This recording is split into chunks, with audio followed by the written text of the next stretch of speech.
নমস্কাৰ আকৌ এটা নতুন ভিডিঅ'লৈ আপোনালোকক স্বাগতম জনাইছোঁ আজি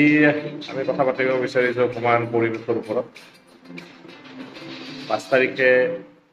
বিশ্ব পৰিৱেশ দিৱস গ'ল আৰু আমি আটাই বিশ্ব পৰিৱেশ দিৱসত পৃথিৱীখন ধুনীয়া কৰোঁ বুলি সেউজীয়া কৰোঁ বুলি গছপুলি ৰোপণ কৰিলোঁ বহুতে বৃক্ষৰোপণ বুলিও কয় গছপুলি আমি ৰোপণ কৰিলোঁ আৰু ইনষ্টিটিউটত দেখুৱাৰ দৰে আমাৰ পৃথিৱীখন ঠিক যদি এনেকুৱা হ'লহেঁতেন তেতিয়াহ'লে কিমান ভাল লাগিল হয় কিন্তু আমি অকল গছপুলি ৰুলেই জানো পৃথিৱীখন ধুনীয়া হৈ পৰিব ইয়াৰ উপৰিও পৃথিৱীখনৰ বাসিন্দা হিচাপে আমাৰ এই পৃথিৱীখনক সুৰক্ষিত কৰাৰ কাৰণে আন একো কৰণীয় নাই নেকি আকৌ আপোনালোকে ইনষ্টিটিউটত এটা সৰু ফটো দেখিব পাইছে মই ডাঙৰকৈও বাৰু এবাৰ দেখাই দিম আমাৰ অৱহেলাৰ কাৰণে এই পৃথিৱীখন কিমান কদৰ্যময় হৈ আছে তাৰ এখন ছবি আমাৰ ঘৰৰ আশে পাশে বা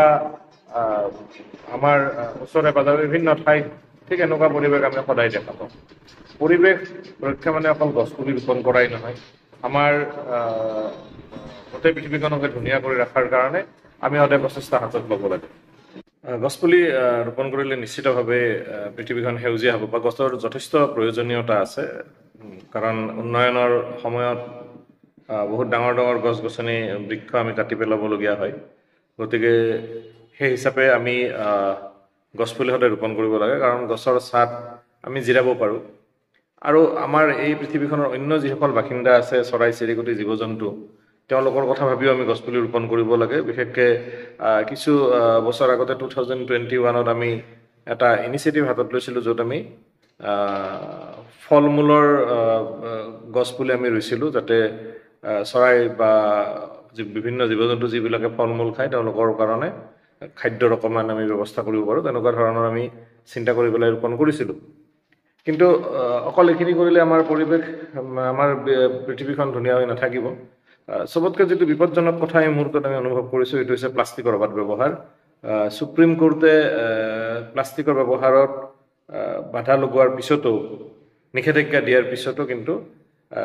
স্বভাৱগতভাৱে আমি পলিথিনৰ ব্যৱহাৰটো আমি এৰিব পৰা নাই কাৰণ চাৰিওফালে প্লাষ্টিকৰ আৱৰ্জনাই আমাক ঘেৰি ধৰিছে যিটো আমি অতি সোনকালে যদি স্বভাৱটো এৰিব নোৱাৰোঁ তেতিয়াহ'লে আমি যি গ্ল'বেল ৱাৰ্মিঙৰ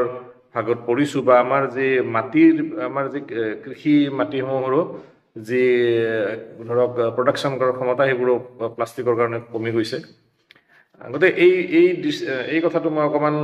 ৰাইজক মই অনুৰোধ জনাব বিচাৰিছোঁ যিসকলে মোৰ ভিডিঅ'টো চাইছে যে আপোনালোকেও যদি প্লাষ্টিকৰ এনেকুৱা ধৰণৰ মোনা ব্যৱহাৰ কৰে আৰু য'ত ত'ত পেলাই দিয়ে বহুতে আকৌ এইটো কয় যে নাই মই পেলাই নিদিওঁ মই পুৰি পেলাওঁ এই প্লাষ্টিকৰ ঠোঙাটো পুৰি পেলোৱাটো অতি আচলতে ক্ষতিকাৰক কথা কাৰণ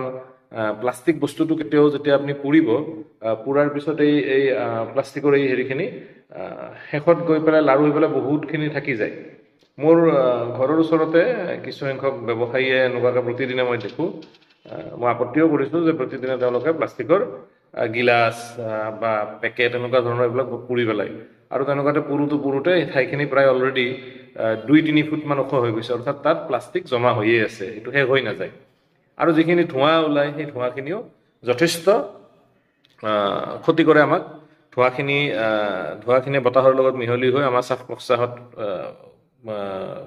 আমাৰ ভিতৰলৈকে যায় আৰু ইও আমাক ক্ষতি কৰে এনেকুৱা ক্ষতিকাৰক বস্তু এটা যদি আমি প্ৰত্যেক অকণমান সজাগ হৈ নিজে নিজে যদি এৰিব পাৰোঁ মই দেখোঁ যে আমাৰ বহুতে বজাৰ কৰিবলৈ গৈ পেলাই যেতিয়া মাছ কিনে বা চব্জি কিনে বা মাংস কিনে এটা ঠোঙাৰে নহয় আৰু এটা ঠোঙা ল'ব লগা হয় যে আৰু এটা ঠোঙা দিয়ক পেলাব ক'ত নিজৰ মাটিখিনিততো কোনেও নেপেলায় তেওঁলোকে গৈ পেলাই বেলেগৰ মাটিত সেইখিনি পেলাই দিব নহ'লে পুৰি পেলোৱা বুলি কয় কিন্তু পুৰি পেলালে মই অলৰেডি ক'লোঁ যে পুৰি পেলালেও প্লাষ্টিকৰ কোনো শেষ নাই সেইকাৰণে ইয়াৰ ব্যৱহাৰ যদি আমি বন্ধ কৰিব পাৰোঁ তেতিয়াহ'লে আমাৰ নিজৰো লাভ হ'ব আৰু ভৱিষ্যত প্ৰজন্মৰ কাৰণেও আমি এটা ভাল এটা পৰিৱেশ আমি এৰি যাব পাৰিম আৰু যিটো এতিয়া গ্ল'বেল ৱাৰ্মিং আহিছে আমাৰ মে' মাহতে আমাৰ ইয়াত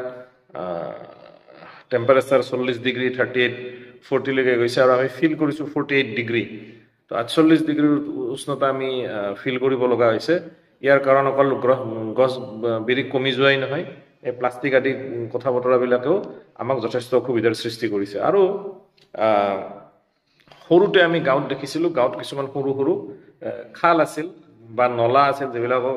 যিবিলাকত পানী থাকে বোকা হৈ থাকে যাৰ ফলতো পৰিৱেশটো সংৰক্ষণ হৈছিল খুব ধুনীয়াকৈ আজিকালি গাঁৱে ভূঞেও তেনেকুৱা ধৰণৰ সৰু সৰু খাল বা তেনেকুৱা ধৰণৰ ব্যৱস্থা নাই যিবিলাক নেচাৰেল আছিলে তাৰ পৰা হয়তো কোনোবাই মাটি কিন্তু পুখুৰী নহয় সৰু পুখুৰীতকৈ সৰু তেনেকুৱা ধৰণৰ খাল আছিল য'ত পানী আৰু বোকা আছিলে যাৰ ফলত উষ্ণতাটো বহুত কণ্ট্ৰল হৈছিল এতিয়া চহৰততো এইবোৰ নাই আৰু গাঁৱলীয়া পৰিৱেশবিলাকতো এনেকুৱা নাই এইবিলাক বস্তুৰো খুব প্ৰয়োজন আছিলে কিন্তু আমি যিখিনি বস্তু নিয়ন্ত্ৰণ কৰিব পাৰোঁ এক নম্বৰ হ'ল আমি গছপুলি ৰোপণ কৰিব পাৰোঁ আৰু বৃক্ষ সংৰক্ষণ কৰিব পাৰোঁ প্ৰতিজোপা আমি যেতিয়াই